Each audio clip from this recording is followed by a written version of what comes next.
This week's edition of NJBIA's Minding Your Business is brought to you in part by AT&T, helping family, friends, and neighbors connect in meaningful ways every day. From the first phone call 140 years ago to mobile video streaming today, AT&T innovates to improve lives. New Jersey's community colleges, aligning education to build an innovative workforce. Find out how your business can join and benefit at njpathways.org. And by New Jersey Business Magazine, providing the critical information needs for New Jersey's business community for more than 65 years.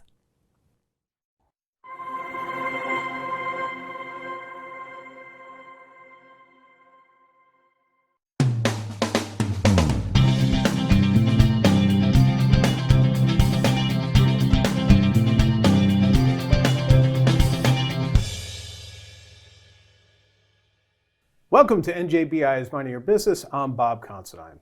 Well, the New Jersey Pathways to Career Opportunities initiative was launched earlier this year by New Jersey community colleges and NJBIA, and it's designed to align the state's education efforts with its growing workforce needs. Here to discuss the latest with this very exciting New Jersey Pathways program is the president of the New Jersey Council of Community Colleges, Dr. Aaron Fichtner. Aaron, thanks so much for being back. Bob, great to be here. Thank you. All right, so we know what New Jersey Pathways is. But for folks who don't know what it is, can you kind of just give a primer on what the program is, what it's trying to achieve, and why it's important now? Sure. We live in a rapidly changing world.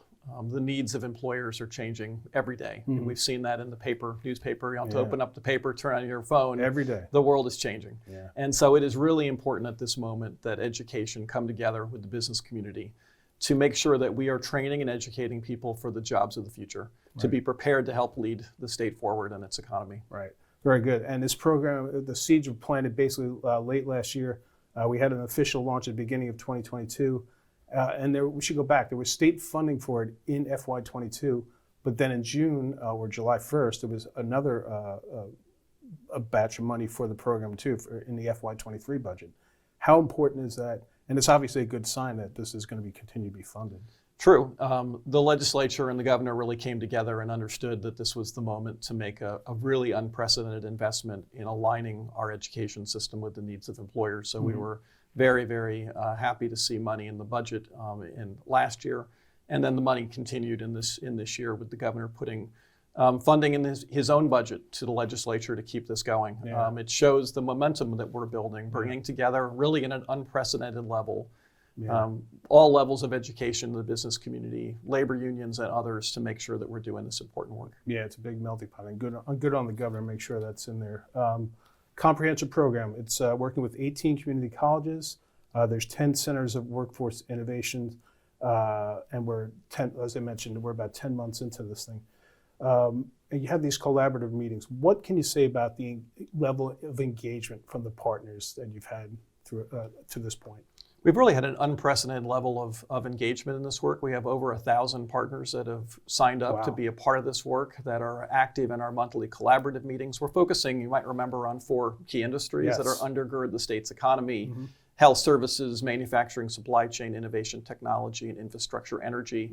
Those groups are meeting monthly, virtually and in person, to share information, to create what we call a really robust ecosystem of collaboration, an opportunity for high schools, colleges, community-based organizations, labor unions, and businesses to come together to talk about how are we taking steps to make sure that we've got the most skilled, innovative, productive workforce here in New Jersey. Right. You mentioned 1,000 partners. Does that surprise you at all, or does that kind of speak to the need of this program?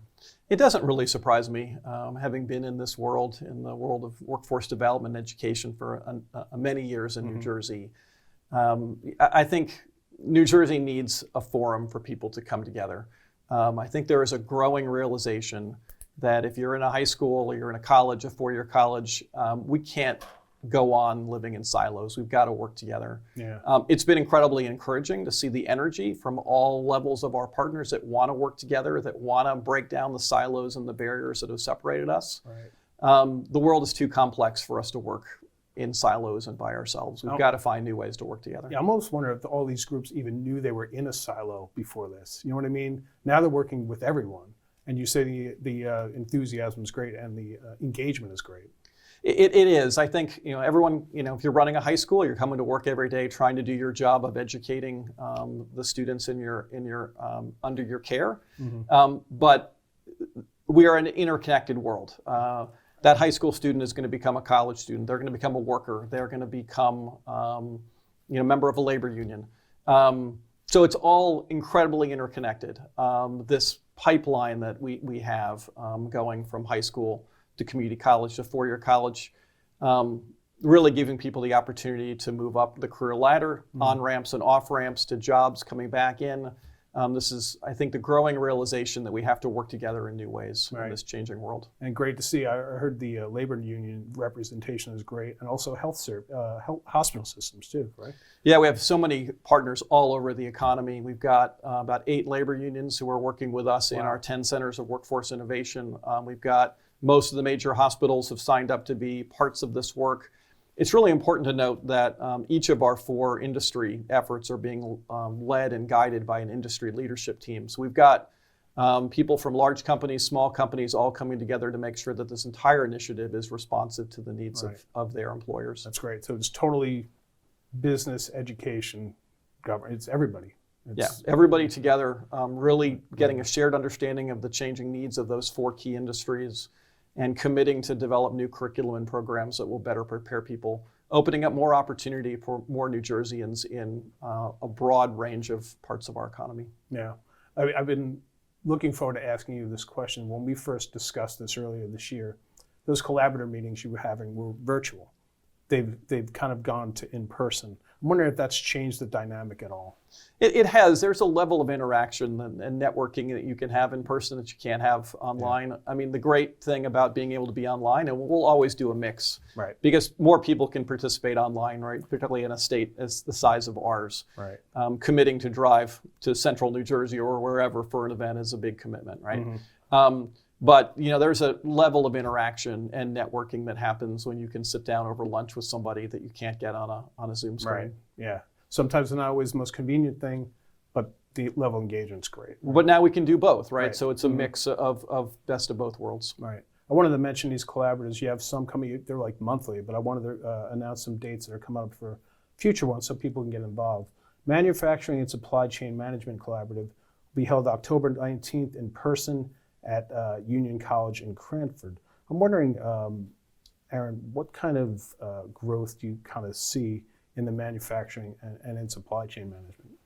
We're seeing incredible growth in supply chain management. I think we all saw that during the pandemic, just how important the ability to move goods. Right. And there's been a tremendous change in that. I mean, we all know, we can see it every day. The amount of technology behind that industry is incredible. And so we're not only seeing a growth in those jobs, but an increased reliance on a technologically proficient workforce. Yeah, I think those 2 words, supply chain, I've heard in this job more in the past year than any other 2 words. Not always for a good thing. Right. But New Jersey is the center of the Northeast Corridor. Yeah. And there are so many jobs.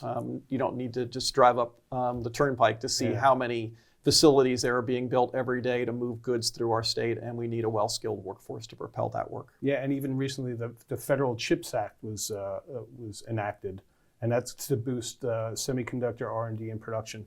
And I'm almost wondering, that probably lends itself to this conversation too. Most definitely. I mean, what we're doing here in the Pathways Initiative is creating an infrastructure of collaboration. So when things like the CHIPS Act passes and there's federal resources at play to train a skilled workforce, we have the team already in place. We have the 4-year colleges and universities working with community colleges and high schools and the business community all ready to respond to whatever that need is, whether it's a opportunity for federal funding or whether it's a new technological development. We're working with pharmaceutical companies that are getting into cell and gene therapy. Yeah. And there'll be thousands of jobs created in that area for people who will do tremendously life-saving procedures here in New Jersey. So we need to continue to build this infrastructure of collaboration so that we can respond to the changing needs as they occur. Very good.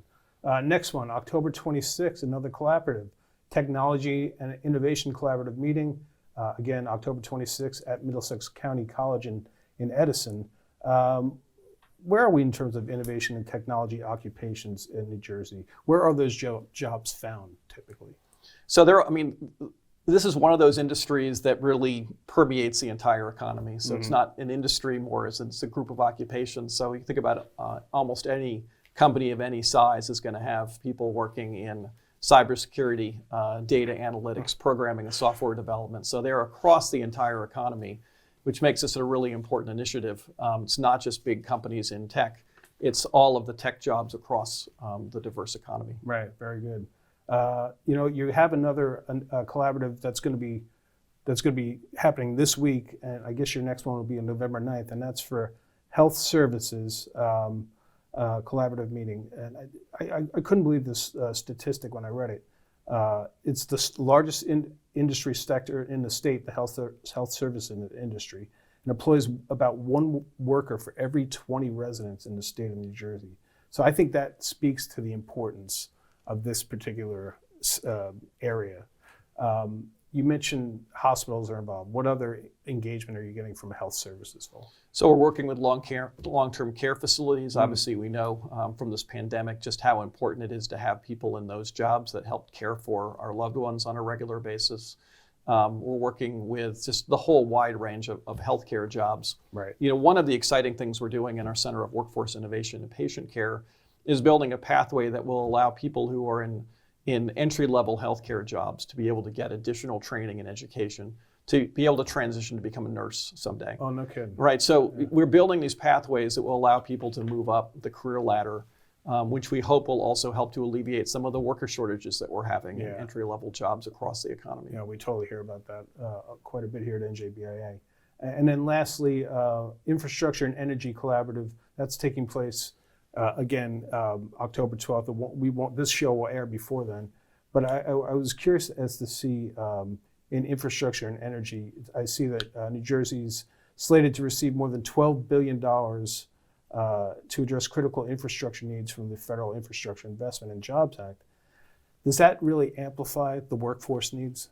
Yeah, it's a really good example of why we launched this initiative, right? So now, finally, there's great federal investment in infrastructure. We clearly need that in New Jersey, but then we also need a workforce to do that work. Right, to pave the roads, build the bridges, build tunnels. And so we are working with the business community, but also the labor unions to come together to create a coalition that will be there to help provide training so that we have a workforce, so that we are making those critical infrastructure investments and we're doing it with a skilled workforce. I just want to speak, Aaron, holistically about, you're basically standing up a whole new curricula in so many different areas. Sometimes that takes years at colleges. Is that standing in the way, or is this going to happen in such a short period of time where we have all this new stuff quickly? Yeah, that's it. You were right. Education has traditionally moved very slowly, and I think there are good reasons for that on some level, but you can't always move as slowly as it has. So yes, this is an unprecedented investment in developing new programs and curriculum. Some of the work that our Centers of Workforce Innovation are doing are enhancements to the curriculum, which are quicker. Much of it is happening on the non-credit side of our colleges, which again is easier to fix and to improve upon. But we're also looking big and looking in the long term. So strengthening our associate's degree programs in data analytics and cybersecurity and supply chain management and logistics, so that those programs are truly training people for the jobs of the future. Okay. So New Jersey Pathways, what's next right now? Are there any deliverables coming up in the next few months or anything like that? Yeah, so our 10 Centers of Workforce Innovation will all be wrapping up their first round of curriculum and product development, partnership development in December. So we'll have lots of curriculum models to share statewide. It's really important to note that anything that gets created by this initiative is shared statewide. This is a very much a collaborative effort. Right. We are also going to be releasing in the new year reports that outline the steps that we think need to be taken to make sure that we have the most skilled and productive workforce for those 4 industries. Working with Focus New Jersey here at NJBIA, getting great input from employers, listening to our educational partners and really laying out what do we need to do to have the most productive, innovative, innovation technology workforce? What are the specific steps that we can continue to take? So looking forward to coming back and talking about those reports when they're out in the new year. and sharing more of the incredible work that our 10 centers of workforce innovation are accomplishing together. Yeah, we're looking forward to it. And I have to say, as a partner, NJBI is a partner in this program. All I've heard about is the great work you've done and Catherine Stargill's done and your entire team. So well done. Well, we appreciate the support of NJBIA. Having the state's largest industry association standing with us to do this work has been tremendous. And so thank you for your work as well as the team here at BIA. Well, you look forward to having you back. Look forward to being here. All right, thanks, Aaron. All right, thank you. All right, and thank you for joining us. We'll be right back right after these words. You're first. First to respond. First to put others' lives before your own. And in an emergency, you need a network that puts you first, that connects you to technology and each other, that's built with and for first responders. FirstNet, the only officially authorized wireless network for first responders. Because putting you first is our job. Association Master Trust is changing its name. We're now Association Member Trust, because we're all about our members. Our health plans are designed to give members more options with better service at a lower cost. We've partnered with Horizon Blue Cross Blue Shield and Delta Dental to give our members access to some of New Jersey's and the nation's largest provider networks. We've put our profits into improving our plans. When possible, we even pay dividends. We help our members select the right coverage for their needs and help with any billing or claims issues. We are always there for our customers.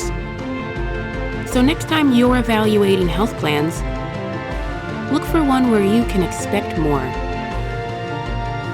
Look for Association Member Trust. More options, more health. Welcome back to NJBI's Minding Your Business. I'm Bob Considine. Well, we recently had the great opportunity to visit beautiful Morven Museum in Princeton. Currently, there is an incredible exhibit that showcases how New Jersey-born creations came to be the building blocks of today's technology. It's called Ma Bell, the Mother of Invention in New Jersey, and it was made possible by AT&T. Let's get more of the 411 from Elizabeth Allen and Jesse Gordon at Morven Museum. Check it out. So, Elizabeth and Jesse, thank you so much for having us here at the Morven Museum and Garden for what's called the Ma Bell Mother of Invention in New Jersey exhibit. How long has it been here, this exhibit? We opened in March of this year, and we'll be on view through March of next year. And what kind of feedback have you got? It's been great so far. Yeah. We've had great visitorship and lots of great memories shared. Our idea at the beginning was really a personal feeling. Yeah, our hope was that people would really have a personal connection to this, and we've really seen that through a special memory board that we have in the hallway where people can leave memories of their experiences or the family members that worked for Ma Bell. Yeah, I saw that. We'll get to that memory board in a little bit, but I'm curious to see how important it is that this exhibit is here with New Jersey's history and communications and telecommunications. Yeah, so our mission for these second floor galleries, which host changing shows, is to showcase the cultural heritage of New Jersey. And this is really our first New Jersey tech show. Right. We've done fine arts, decorative arts, regular history shows. So when Jesse had this idea, it was like, can we do tech in New Jersey? Is there enough of a story there? Great idea. Yeah. Great idea. And did you find that the response was pretty immediate? Like maybe you were getting clientele in here that maybe hadn't been here before. Yeah, so we have a bunch of new people, and a new crowd that's coming in based on this new topic that we haven't really touched on, as Beth said. We've had a lot of people that are interested in technology. We've had people and friends that have worked for Ma Bell in the past. A lot of former employees have come, and I think this is their first visit to Morven. Right. What were the companies featured that really put New Jersey on the technology map? What companies are we learning about here? So we're learning about really the three parts of the Bell system. So our first piece is AT&T. Mm-hmm. Our first New Jersey connection is Theodore Vail, who was a New Jersey guy. And then we go into the Western Electric plants. The second one was in New Jersey. It's an early beginning to the history of Western Electric. And then our third piece is the Bell Telephone Laboratories.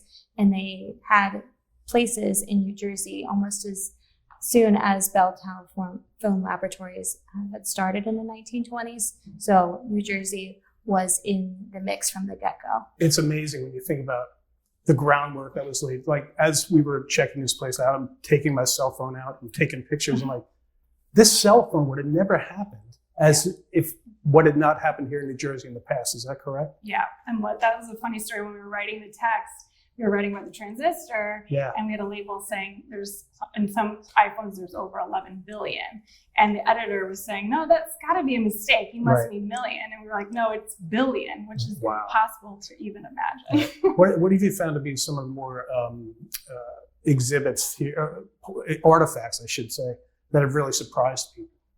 Yeah, so we have exhibits as early as an 1880s telephone pole, which is kind of run of the mill. But then Jessie did a phenomenal job. She found a ping pong paddle that belonged to Jansky, who we're sitting beneath. Right.